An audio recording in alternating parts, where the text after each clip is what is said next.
Hi guys, this is Heinrich from Firm Learning. I hope you all are doing great. Today I'm talking about one thing that I believe many new joiners in business completely underestimate. And this is how important it is that your skill set stays up to date, that you keep on learning and understanding about new technologies as they emerge. Because things are moving just so fast. If you do not do that, you very quickly will not understand anymore what the new technologies are and how you as a person and as a business can benefit from them. One technology that for sure in the past sparked a lot of business, both from a personal investment perspective but also from business side, is blockchain. Many people were talking about blockchain both in the context of cryptocurrencies such as Bitcoin, but also in the context of serious business applications that have the potential to create and capture significant value for shareholders and other stakeholders of business organizations. So do you know what blockchains actually are and how they work on a more technical level? From my perspective, many people talk about these things, but only very few really understand how technologies such as blockchain really work. About a year ago, I created a course on blockchain technology that covers the fundamentals, both of blockchains, but also of other cryptocurrencies such as Bitcoin. If you're interested, look in the description, there you'll find a link to it and also reviews from other students. But I decided to give just a significant portion of that course here for you for free, just that you can start learning and building your understanding of blockchain technology. So this section that now follows is an introductory section where I give a basic intuition into how blockchains work. So if you always ask yourself what this really is all about, stay here and just keep learning. We would like to start to discuss with you what blockchains are and why they are needed. And let's begin with a simple definition from Wikipedia. What is a blockchain? A blockchain is a continuously growing list of records called blocks, which are linked and secured using cryptography. Let's go over the key parts of this definition. The blockchain is what we are talking about, and it is a continuously growing list of records. So this means that the individual blocks of the blockchain contain records, contain some kind of transaction data that are stored in individual blocks and individual components of these blocks. And these components, these individual blocks, are linked together using cryptography, so using some mechanisms that secure these blocks to each other and make sure that they cannot be tampered with. Let's have a bit more visual representation of what we just discussed. This would be a very small and simple blockchain consisting of 5 blocks. And the first thing that you're noticing is that in every block there can be data secured into it. This is this list of records we just talked about. So first we start with the first block, then some kind of data is created, some transactions are made, and the first block is filled up with data. And once the first block is full, then the second block is opened, and again we write data into this block until it is full, and then we add a new block and so on. And indeed, something like Bitcoin works in a very similar way. The block size, so the size of individual blocks in the Bitcoin cryptocurrency is 1 megabyte. So there it is the case that after every 1 megabyte of transaction data, a new block gets added to the blockchain. And what you see here is also that these blocks are linked to each other. There's a cryptographic link between these blocks. And the link that is used in Bitcoin and most other blockchains is something called a hash function. And in the next lecture, we will discuss in a bit more detail what hash functions are, how they are used, and why they help to secure the blockchain and make them tamper-proof, prevent other people from changing data in a way that should not happen. So why are they needed? Why do we even need a blockchain in the first place? And probably you could come up with a whole list of reasons. And one thing that is very frequently discussed in the literature is a thing called the double spend problem. So the problem that assets, that cryptocurrencies could be spent twice if you use them in some kind of digital way. And kind of the intuition of this problem is just to think about a Bitcoin or any other cryptocurrency as a file that you have on the PC. So imagine you would have some kind of file on your PC and it says the owner of this file owns 1 Bitcoin. And the fact that you own this file or have this file on your computer kind of is proof that you actually do own this 1 Bitcoin. Now, if you would like to buy something with Bitcoin or with whatever cryptocurrency this is representing, you would need to take this file and send it to another person. And now this other person would have this file and would kind of now be able to show that the person owns a certain amount of cryptocurrency. So let's imagine person A wants to transfer cryptocurrency in the value of $100 to person B. Person A would send this file to person B. Of course, what is the problem now? It is inherent in the nature of cryptographic or kind of digital goods that they can be copied. If you have a file that says, the owner owns $100 or whatever cryptocurrency you're talking about, then you can easily just copy this file and send it to another person as well. So what can be done in order to prevent person A to send a certain amount of cryptocurrency to one person, but then send the same amount to another person as well? And this problem is called the double spend problem. And it is the exact reason why before Bitcoin invented or kind of came up with this blockchain concept, it wasn't really possible to have a decentralized system of a cryptocurrency. Before, it always required a centralized system, something like a bank that kept all the records and was able to look into all the different accounts and was able to really see whether the person was eligible to transfer the same amount of money again or not. And blockchains can solve the double spend problem because they provide a tamper-proof ledger that is transparent and for everybody open to check, and kind of enables the mechanisms that are in place in order to prevent one person to double spending a certain amount of cryptocurrency or a certain amount of assets with different types of other person. And to build on that, you can come up with a whole lot of very tangible and very relevant advantages that blockchains have over more centralized ledgers, like the ledger that a bank would have. And to go over them with you, probably the most relevant ones. First, blockchains are transparent. At least most blockchains that you hear about are public. Especially a blockchain like Bitcoin, you can use a blockchain explorer to look into every single block that has ever been created in the Bitcoin blockchain, and you can look it up, you can look at all the transaction data. It's just there for you to see. You can see which transactions were going through one Bitcoin address in the past.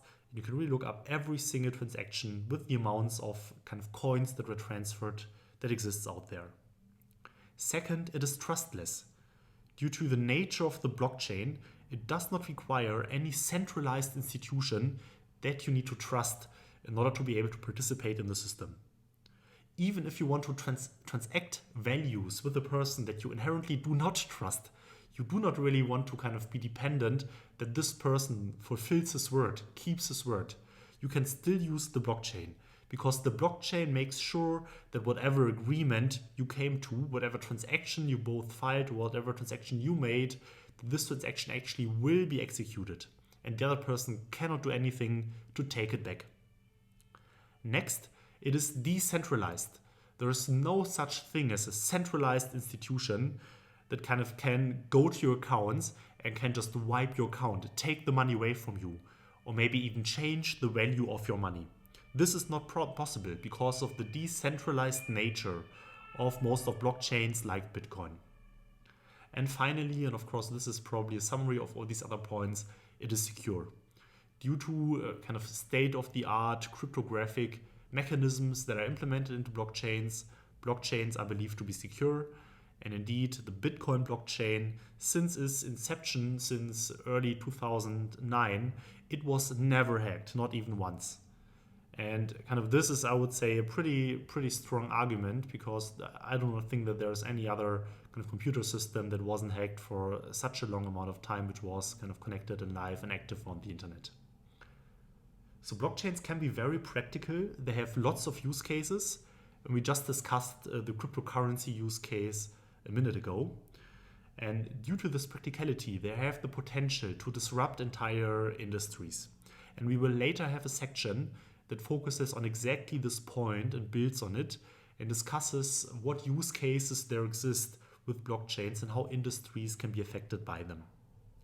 Now in the next lecture, I will go into a bit more technical layer and try to give you a technical intuition of how blockchains work. In this lecture, I would like to give you a technical intuition into how blockchains work.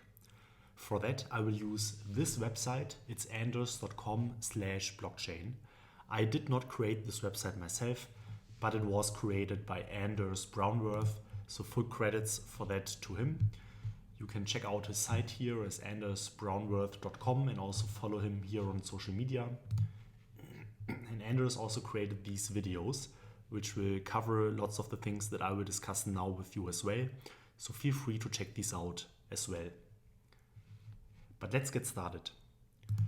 So the fundamental building block of a blockchain is something that is called a hash function. And here you see an example of a hash function. And more precisely, this is a hash function called SHA-256.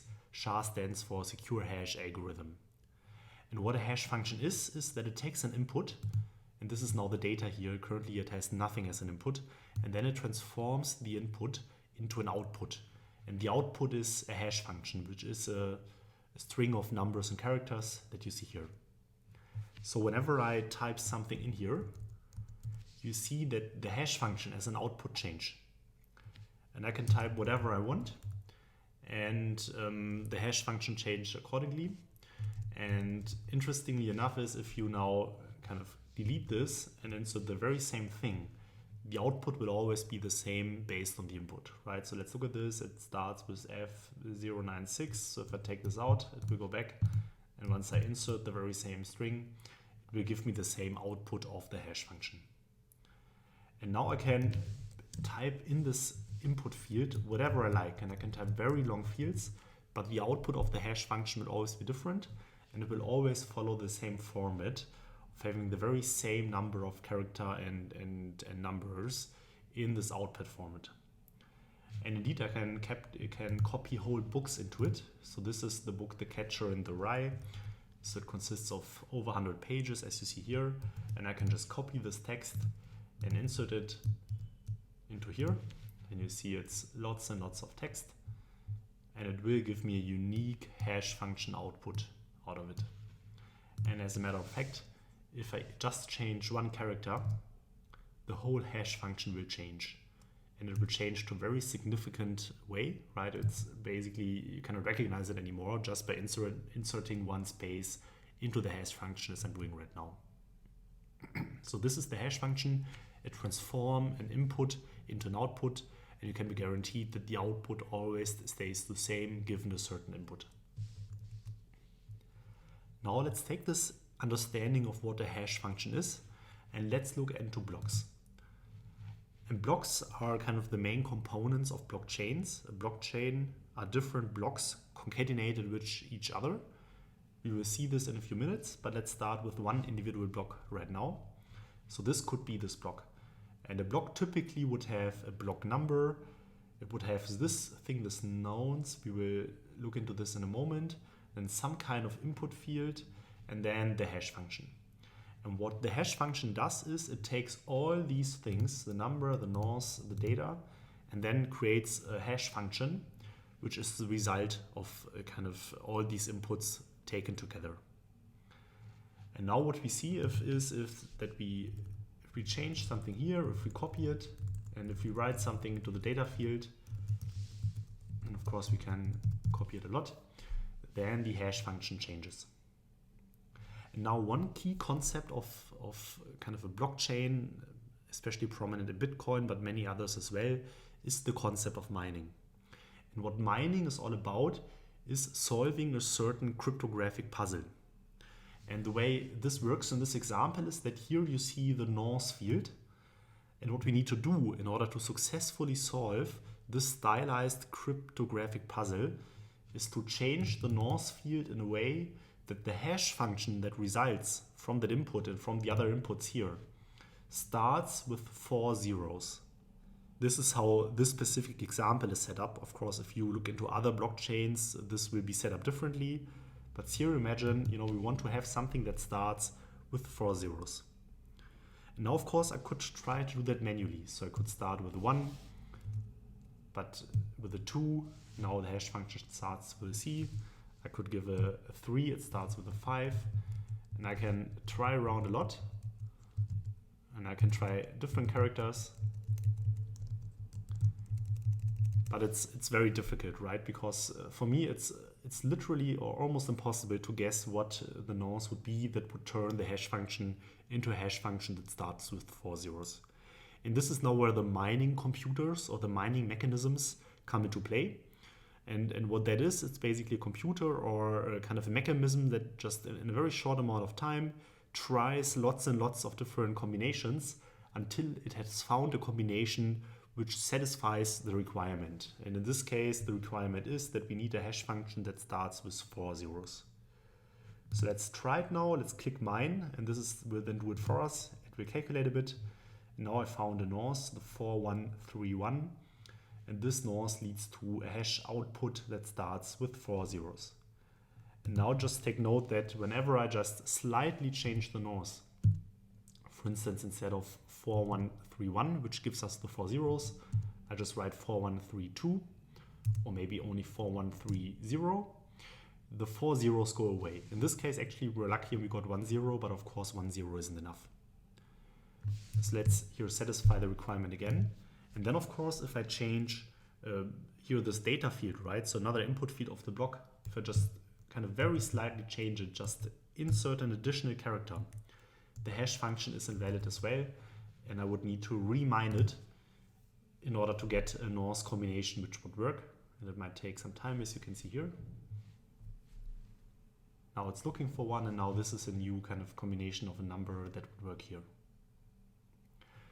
So this is what blocks are, right? You need to kind of have some data inputs. And of course, for instance, the data input here could be transactions. Could be something like the person A transferred Bitcoin to person B. And this would then the information be that is stored in this block.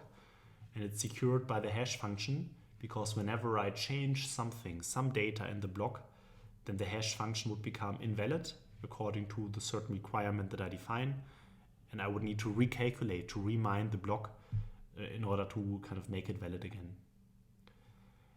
And this is exactly how blockchains are secure. And to understand that a bit better, let's look at another example, now at a blockchain example. And what this is now a blockchain consisting of different blocks. And you can see that this consists of exactly 5 blocks. So how does this work now? So let's start with the first block here. You see that again we have the block number, we have this nonce field, and we have the data field. The data field is kind of the body of the block where then transaction data could be inserted. And now we have the previous hash of the previous block. And because this is just the very first block, it's just 0. But then what we have is now this is the hash for this specific block. So what this hash does, just as we've seen before, is it takes all the inputs here of this block, so the block number, the nonce, the data, and now also this previous hash, and just turns it into a new hash. And now this block is linked to the next block, to the block number 2, because this kind of output hash of the whole block is now this previous hash of the next block. So as you can see, it's exactly the same, 0001578. It's just this very same hash. And now again, we have the data body where we can just insert transactions or any other information. And now the hash of the block number 2 is computed by taking all these inputs, including the hash of the previous block, and then calculating a new hash out of it. And this way it goes on, right? So this hash, this output hash of block number 2 is now again an input into block number 3. And then the output hash of block number 3 is calculated taking all the inputs of block number 3, including the hash of the previous block. And this goes on until here, the currently last block of the blockchain. Now what happens if we manipulate this blockchain, right? If we kind of insert new data into it. So let's write something like I'm a hacker, right? So somebody now tried to change the data, the information in this blockchain. And what you see now is that this block got invalid because now the new output hash doesn't start with 4 zeros anymore. So I need to mine it again in order to make it valid again. And as you see, this might take a few seconds. And indeed, if you kind of do this with the Bitcoin blockchain, there it's set up in a way that mining a block might take much longer than only a few seconds, right? It can take you minutes, hours, maybe even days. So it just can take you as an individual who wants to mine it a significant amount of time until to solve this cryptographic puzzle that is defined. But of course, now what is it that really makes the blockchain secure? And this is the ability of blockchains to make it extremely difficult to go back to the blockchain and change something, some information which is buried deep down in here. Because what happens if, for instance, we change information into block 3, right? So a block that is kind of a few blocks down in the blockchain. So now imagine I'm again a hacker and I want to transfer Thomas 10 coins to Anna. Something like that. So we want to steal coins from Thomas and give them to Anna. The problem now is that not only is the block 3 not valid anymore, but all the blocks that follow block 3 are invalid. And why is that the case? Because by changing the data of this block number 3, we change the output hash. Right? I mean, if you see here again, I just do it once more. If I just change one character, this output hash function changes. But then, of course, I do not only need to remine this block, but this output hash now is also the input into the next block, right? So the next block takes this hash function of block number 3 as part of the content of the new block number 4. So if we change block number 3, the hash function of block number 4 changes as well, because it takes the hash function of number 3, block number 3, the previous block, as an input. And again, this output hash of block 4 is again a data input for block 5. And then the output hash of block 5 changes as well, because this hash changed. So what you would need to do in order now to manipulate the blockchain is to remine all the individual blocks starting from the first that you manipulated. So starting with number 3. And now we mine number 4. And now we mine number 5. So you literally need to change the complete blockchain, every single block since the block that you manipulated, in order to make that happen, right? In order to manipulate the blockchain in a way that it benefits you. And of course, cryptocurrencies like Bitcoin make it extremely difficult for you, because as an individual, it's just very difficult to remine all these individual blocks. And especially then also having all these other nodes having saved the former state of the block within them, it's almost impossible to do that. So I hope this gives you some kind of intuition into how blockchains work. Just to remind you again, this was a stylized blockchain. This is not Bitcoin itself, right? Or this is not any other cryptocurrency or any other specific blockchain that you know. This is just a stylized kind of way how blockchains work. But trust me that something like Bitcoin works similar to this. Thank you for watching. If you took some value out of it, please press the like button. And if you would like to receive regular updates and more video content, both on topics around your success in the first years of your career, but also updates on new technologies such as blockchain, push the subscribe button and you will be informed. I'm planning on several other content pieces surrounding the topic of blockchain in the future. Thank you for watching and have a good day.